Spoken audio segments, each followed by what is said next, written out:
Halo semua, di video kali ini saya akan membahas tentang harga minyak mau kemana. Di 1 November yang lalu ada good news. Bank Sentral Amerika Serikat memutuskan untuk tidak menaikkan suku bunga setelah sebelumnya dia katakan di bulan November mungkin mau naik. Nah, kemudian efek dari putusan tersebut, harga saham, harga obligasi rally, nggak cuma Indonesia tapi juga Amerika Serikat. Nah, pada saat yang sama, harga minyak Brent turun. Kalau minyak kan ada West Texas Intermediate, WTI, sama Brent Crude. Nah, kalau Indonesia kita lebih mengacu ke Brent Crude. Pada saat tanggal 1 tersebut, ya sebagaimana kita ketahui, perang Israel sama Hamas belum selesai. Dan pada waktu itu yang orang paling khawatirkan adalah dampak daripada perseteruan dua pihak ini akan menyebabkan harga minyak naik. Nah, apa yang terjadi? Kenapa perangnya masih berlanjut? Eh, Harga minyak masih terus mengalami penurunan, gitu ya. Nah, ini harga minyak di 5 November 2023 sempat di harga 85,91. Nah, kalau kita lihat lebih detail, sebetulnya harganya sempat ke 90-an, terus turun ke 85, gitu ya.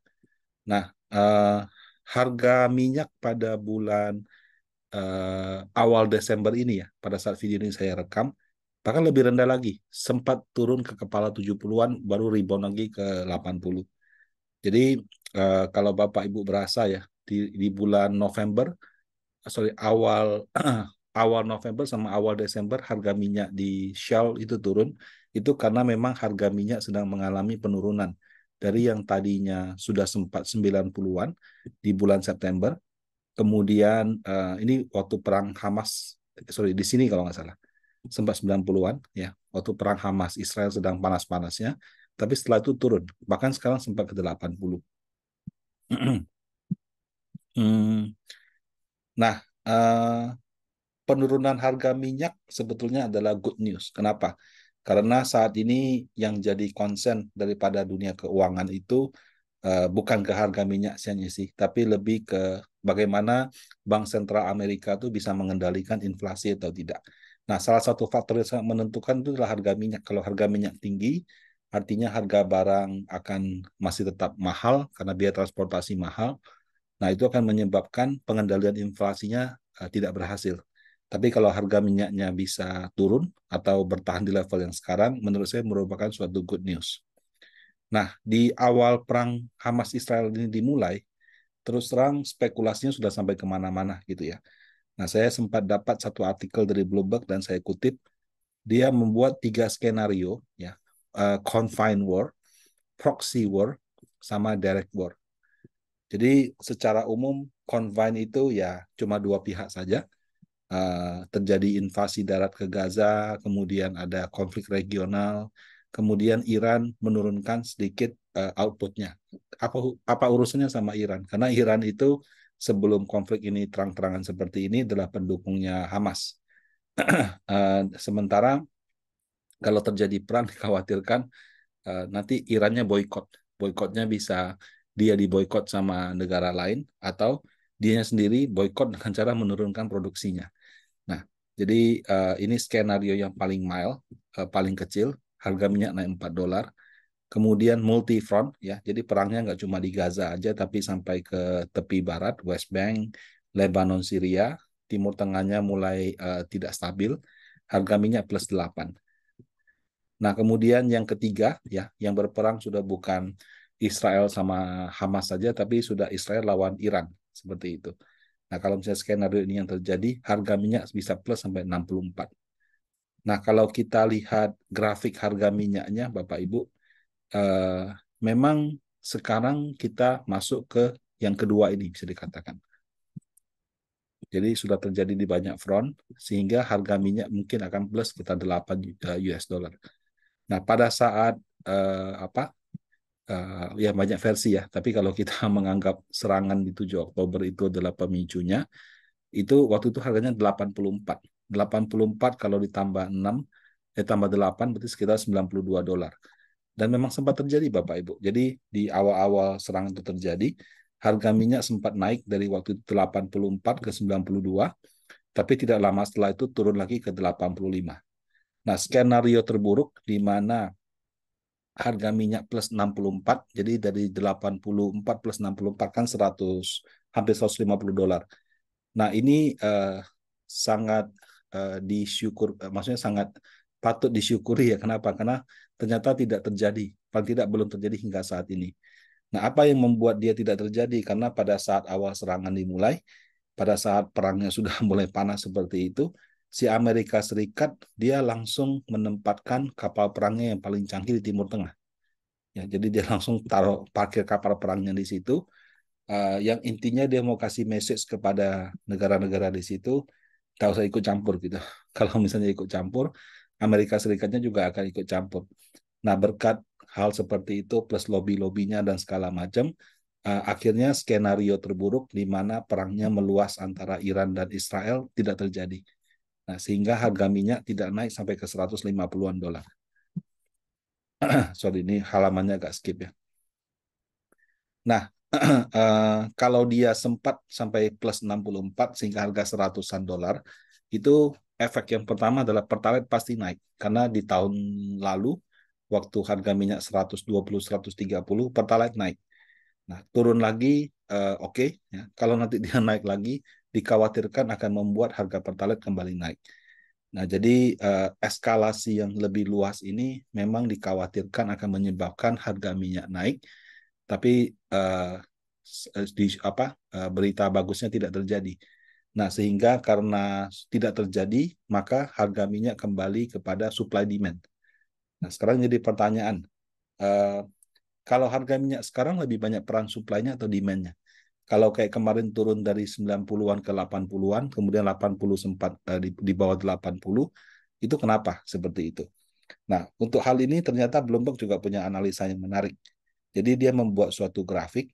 Grafik itu adalah harga kontrak ya. Jadi harga kontrak minyak di US sama harga saham harga saham non energi yang ada di dalam MSCI World Index. Jadi dia bikin semacam analisis kalau harga minyak sama harga saham yang exclude energi ya. Jadi dia saham energi dia keluarkan arahnya sama. Jadi kalau harga minyak naik, harga saham naik, harga minyak turun, harga saham turun, maka perubahan harga minyak disebabkan karena demand. Sebaliknya kalau misalkan harga minyak naik, harga saham turun, harga minyak turun, harga saham naik, maka itu dipengaruhi oleh supply. Jadi ini suatu metode yang dibuat oleh Bloomberg, ekonom-ekonom Bloomberg. Hasilnya seperti apa? Kalau kita lihat di sini, didapatkan grafik seperti ini. Jadi demand contribution yang warna kuning, kemudian ada supply contribution yang warnanya orange. Nah, kalau kemudian ini net change. Ya. Jadi di 2022 waktu Rusia menyerang Ukraina pertama kali, itu ada demand contribution, ada supply contribution, tapi supply-nya yang lebih banyak. Kenapa? Karena Rusia adalah penghasil minyak terbesar ketiga di dunia. Nomor satunya Amerika, nomor duanya Arab Saudi, nomor tiganya Rusia. Dan penghasil minyak terbanyak yaitu Amerika, mereka bukan eksportir. Eksportirnya Arab Saudi sama Rusia gitu. Jadi waktu itu supply-nya terganggu. Terganggunya bukan hanya sekedar pabriknya rusak atau apa. Uni Eropa boykot, mereka nggak mau beli minyaknya. Sehingga terpaksa mereka cari minyak dari tempat lain, menyebabkan harga minyak tinggi. Ya, jadi kenaikan harga minyak ini lebih banyak peranan supply-nya. Nah, kemudian di September sampai dengan Maret 2022, harga minyak turun. Ya. Nah, ini ada unsur supply-nya, ini unsur demand-nya. Nah, kalau kita lihat yang bikin turun ini demand, Bapak Ibu. Nah, sampai dengan ada demand ada supply ya. Tapi kalau kita lihat ini lebih banyak yang menarik turun ini demand.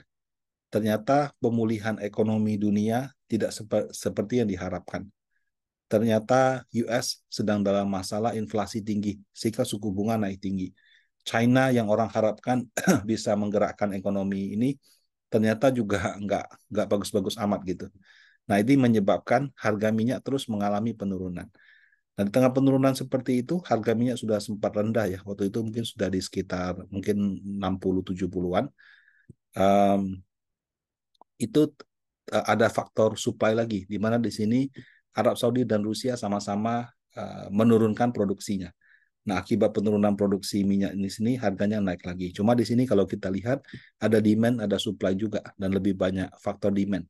Padahal kalau saya lihat lebih banyak faktor supply-nya gitu. Nah, jadi intinya kalau dilihat dari grafik ini uh, ada kalanya harga minyak naik turun karena faktor supply ya seperti yang terjadi waktu 2022 waktu serangan Rusia ke Ukraina. Kemudian yang terjadi di 2023 waktu itu di mana Arab Saudi dia menurunkan produksinya. Ya, jadi dia menurunkan produksinya berkurang, harga minyak naik. Tapi ada kalanya juga dipengaruhi oleh demand. Kalau produksi berkurang, ya produksinya berkurang, tapi kalau demandnya juga lesu, itu juga nggak akan angkat harga kemana-mana. Karena kalau harga minyak naik karena faktor supply, menurut saya itu adalah faktor yang sangat gampang ya. Karena anggapnya gini, saya produsen, saya lihat harga minyak jatuh terus, saya kurangi produksi minyak saya, sehingga saya harapkan harga minyak naik. Pada saat harga minyak sudah naik ke level yang saya mau, saya tinggal naikin lagi produksi saya. Karena untuk menaikkan produksi minyak tidak sulit ya untuk Arab Saudi ataupun Rusia. Karena kayak kerannya tinggal dibuka atau ditutup seperti itu. Nah, sehingga kalau sekarang harga minyak lesu, menurut saya lebih karena faktor demand. Nah, demandnya karena apa? Ya tadi itu, China pemulihan ekonominya tidak terlalu bagus. Inflasi yang tinggi telah membuat daya beli di Eropa sama di Amerika juga mengalami tekanan. Jadi dengan perkembangan seperti ini, menurut perkiraan daripada Panin Asset Management, harga minyak itu seharusnya akan stabil di level 80-an.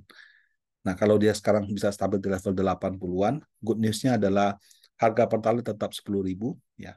Dan harga Pertamax menurut saya dari bulan dibandingkan September ya,